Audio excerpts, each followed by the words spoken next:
दोस्तों, आप देख रहे हैं आई ऑफ ट्रुथ और मैं हूं आपके साथ अनु जैन रोहतगी। और हाल ही में अमेरिका के प्रेसिडेंट डोनाल्ड ट्रंप ने अपनी नेशनल सिक्योरिटी स्ट्रैटेजी रिवाइज की है।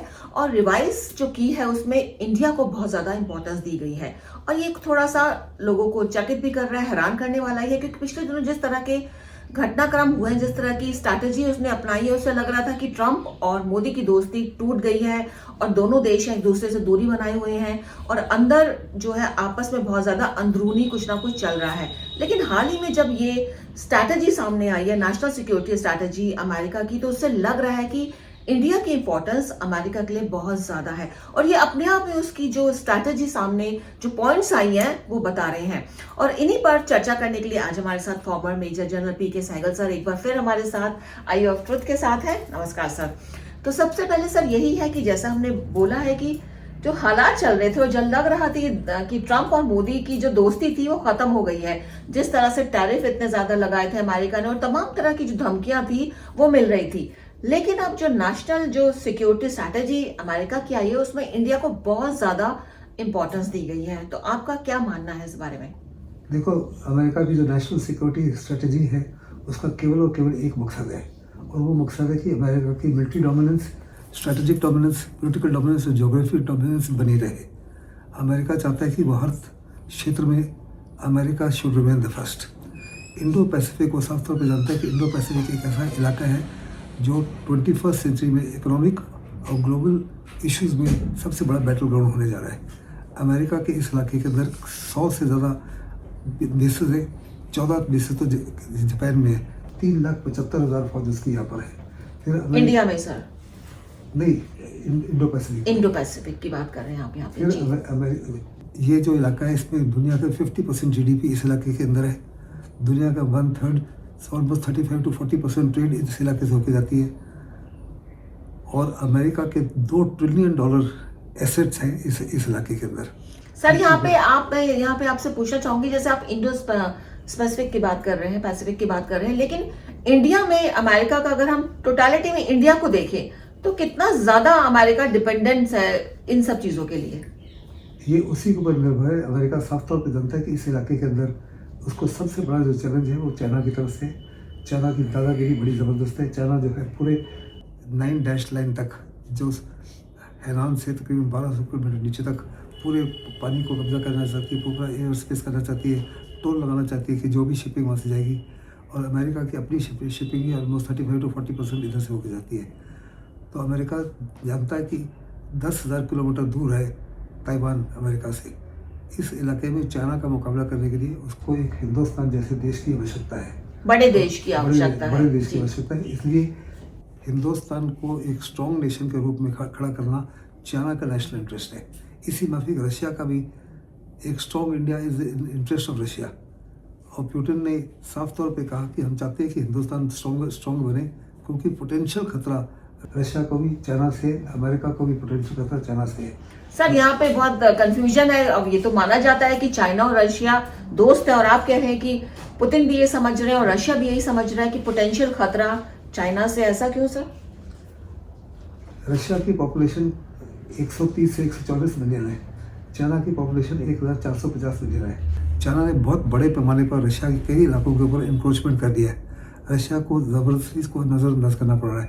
फिर चाइना कह रहा है कि जो रशिया का केवल और केवल एक ही बॉम्ब वाटर पोर्ट है व्लादिवोस्टॉक, कि 2049 तक उसको ऑक्यूपाई कर देगा।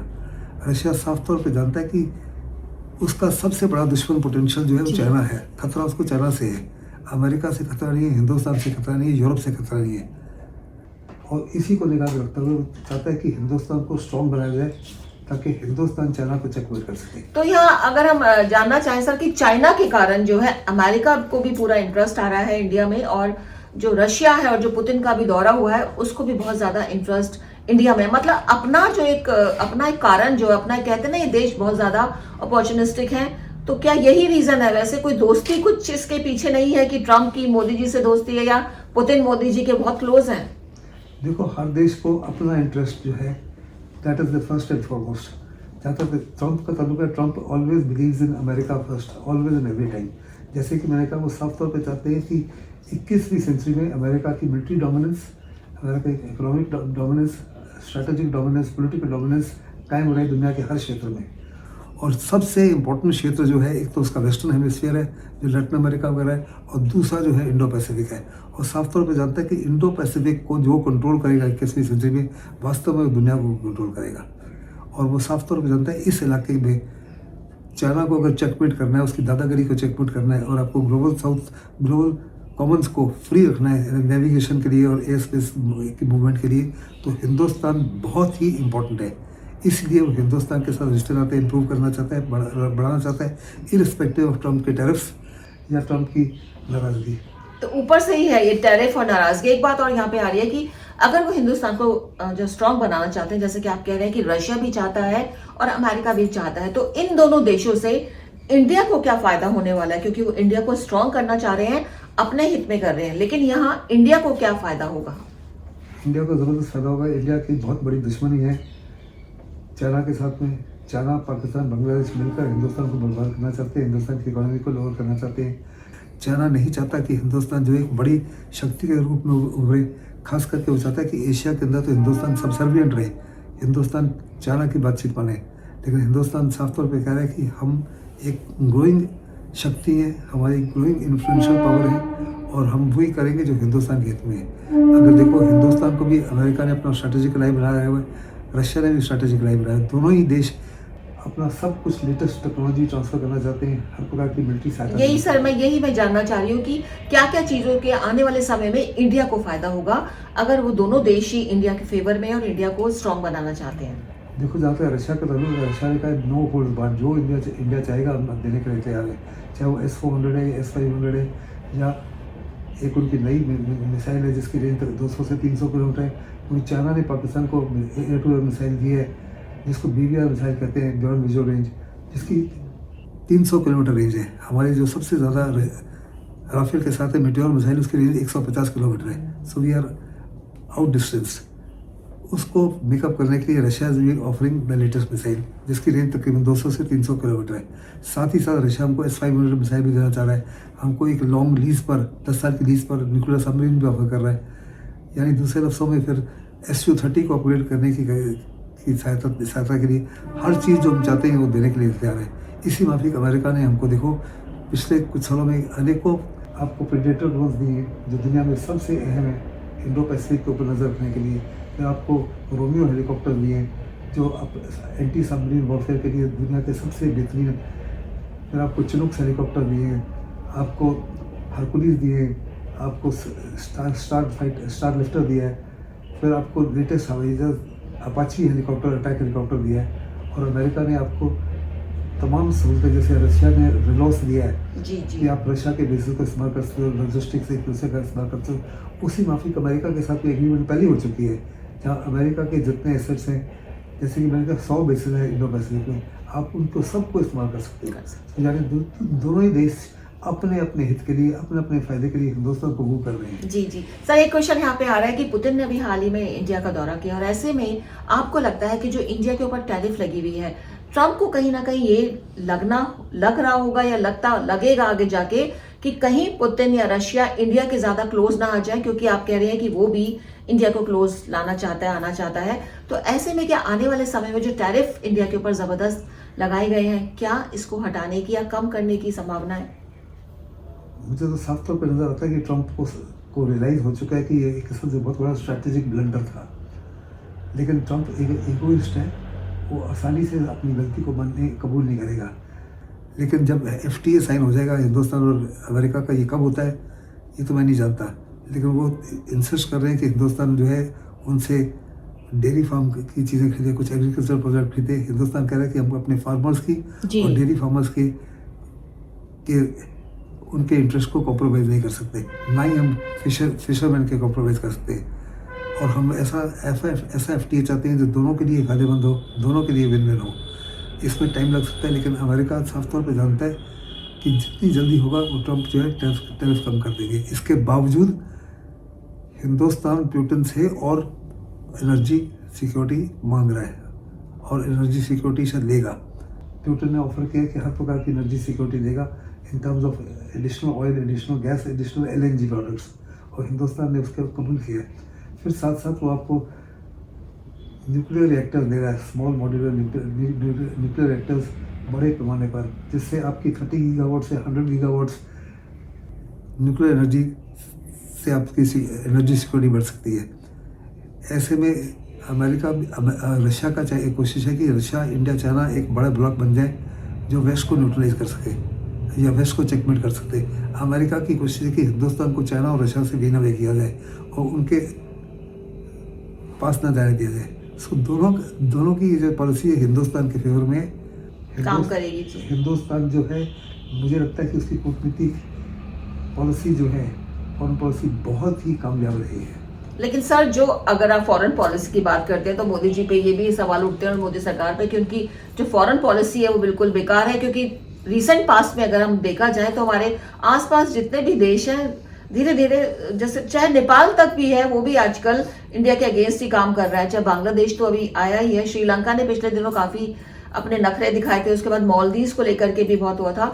तो लोग, सरकार जो है, विपक्ष जो है, बार बार मोदी सरकार को ये कह रही थी कि आपकी विपक्ष नीति ठीक नहीं है, फॉरेन नीति ठीक नहीं है। ऐसे में आप कह रहे हैं कि जो फॉरेन पॉलिसी है हमारी सरकार की बहुत ज्यादा बढ़िया है, तो इसका कारण आप यही मानते हैं कि दो देश जो हैं, दो महाशक्तियां हैं, वो इंडिया को अपने साथ जोड़ना चाहती हैं? नॉट ओनली महाशक्तियां, पूरा यूरोप जो हिंदुस्तान को साथ चाहता है, पूरा अरब कंट्रीज जो हैं और जीसीसी कंट्रीज जो साथ हैं, और ओआईसी कंट्री जो लगभग 57 है, 65 मुस्लिम नेशंस हैं और अरब नेशंस हैं जो पाकिस्तान के समर्थ में बात करते थे, आज सारे के सारे हिंदुस्तान के साथ में। It's the money that makes the mayor run. China के डीप पॉकेट से हिंदुस्तान का डीप पॉकेट नहीं है। हिंदुस्तान की इकोनॉमी समेत करीबन $4.25 ट्रिलियन है, चाइना की 18.8 है। सो पैसे के माध्यम से वो नेपाल को उसने खरीद लिया है, पैसे के माध्यम से बांग्लादेश को खरीद लिया है, पैसे के माध्यम से पाकिस्तान को। लेकिन ये देश आहिस्ते आहिस्ते सबको नजर आ रहा है कि वो इंडेटेड, उनके डेट ट्रैप में फंस रहे हैं। ये शॉर्ट टर्म डिसएडवांटेज है। लॉन्ग टर्म में वो सारे के सारे को महसूस होगा कि कल बांग्लादेश में साइक्लोन आ जाता है या अर्थक्वेक आ जाता है तो हिंदुस्तान ही है जो उसकी सहायता कर पाएगा।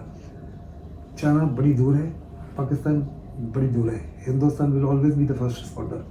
और यही सरकार है जो अभी एंटी इंडियन है।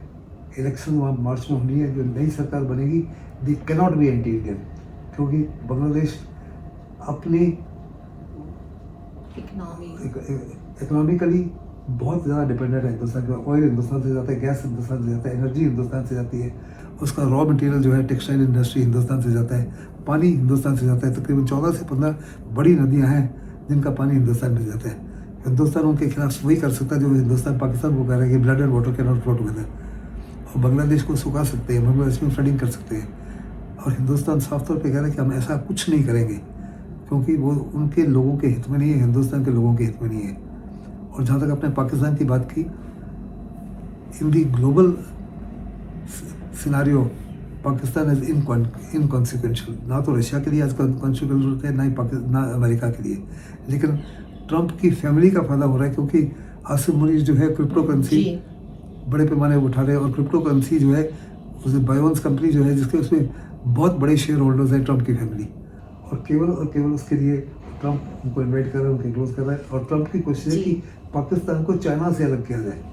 तो सर, अगर आप कह रहे हैं कि जो आसिम मुनीर है उसके कारण जो ट्रंप की जो फैमिली है वो चाहती है पाकिस्तान को, लेकिन अगर देखा जाए, अगर अगेन फिर उसके नेशनल सिक्योरिटी स्ट्रैटेजी की बात करें तो उसमें पाकिस्तान का सिर्फ शायद एक ही बार जिक्र हुआ है, कुछ पन्नों में उसका जिक्र हुआ, जबकि इंडिया का कह रहे हैं कि 4 या 5 बार जिक्र हुआ है कि इंडिया से हमारी दोस्ती होनी चाहिए क्योंकि हमारे को चाइना को काउंटर करना है। तो ऐसे में जो ये ट्रंप फैमिली अगर फायदा उठा रही है, वो भी आपको लगता है कि सुपरफिशियल है, लेकिन अंदरूनी तौर पर उसको पता है कि पाकिस्तान हमारे कुछ काम का नहीं है? देखो, जो उसकी नेशनल सिक्योरिटी स्ट्रैटेजी है वो 33 पेज की डॉक्यूमेंट है। और 33 पेज का डॉक्यूमेंट मैंने एक लफ्ज पढ़ा है, उसमें हिंदुस्तान का जिक्र है, पाकिस्तान का जिक्र एक बारी भी नहीं है। एक बार भी नहीं है। एक बारी भी नहीं है। हिंदुस्तान का जिक्र है वो भी जब when they deal with the Asian region, उस एशियन रीजन के ऊपर इंडो पैसिफिक की बात करते हैं और एशिया की बात करते हैं, तो हिंदुस्तान का जिक्र है कि चाइना की डोमिनेशन को चेकमेट कर सकता है तो केवल और केवल अमेरिका और हिंदुस्तान मिलकर कर सकते हैं। उसमें कहा कि कोड को भी मजबूत करना बहुत लाजमी है। और कोड में कौन कौन से देश हैं? Hindustan, America, Australia, Japan. और वो कह रहे हैं कि कोड को भी इस समय देखो, जब ट्रंप से आया, ट्रंप 2.0 में कोड को कमज़ोर कर दिया गया है। जी, लेकिन बिल्कुल। वास्तव में नेशनल सिक्योरिटी स्ट्रेटजी साफ तौर पे कह रही है कि बहुत लाजमी है कि कोड को स्ट्रेंथन किया जाए चाइना की दादागिरी को। तो ये गुड न्यूज़ है जो नेशनल सिक्योरिटी स्ट्रैटेजी आई है सामने, ये हमारे लिए बहुत अच्छी बात है, इंडिया के लिए। इसमें किसी प्रकार का कोई शक नहीं। हिंदुस्तान की अहमियत को बड़े पैमाने पर अमेरिका भी समझता है, रशिया भी समझता है और चाइना भी समझता है, लेकिन चाइना उसके बावजूद हिंदुस्तान के ऊपर हावी होना चाहता है। थैंक यू सर, आपने इतनी जानकारी दी। तो यहाँ पे बिल्कुल साफ है कि जो लेटेस्ट नेशनल सिक्योरिटी स्ट्रैटेजी आई है अमेरिका की, काफ़ी चर्चा हो रही है और सर का मानना है कि इंडिया के लिए जो स्ट्रैटेजी जो आए हैं 33 आपने बताया पेजेस हैं और सर ने कहा है कि मैंने एक एक पेज पढ़ा है, उसमें इंडिया का कई बार जिक्र है और पाकिस्तान का नहीं है। और ऐसे में जाहिर है कि अमेरिका इंडिया से किसी भी तरह से गलत ताल्लुकात या कुछ दुश्मनी करके नहीं चल सकता है, ये बात तो तय है। बहुत बहुत शुक्रिया सर आपका, आपने हमारे चैनल के साथ बात की। नमस्कार। हमारे चैनल आई ऑफ ट्रुथ को सब्सक्राइब कीजिए YouTube पर, इसे फॉलो कीजिए Facebook पर, Instagram पर, Twitter पर और कू पर। हमारे चैनल के बारे में फीडबैक देने के लिए हमें मेल कीजिए ioftruth.6@gmail.com पर।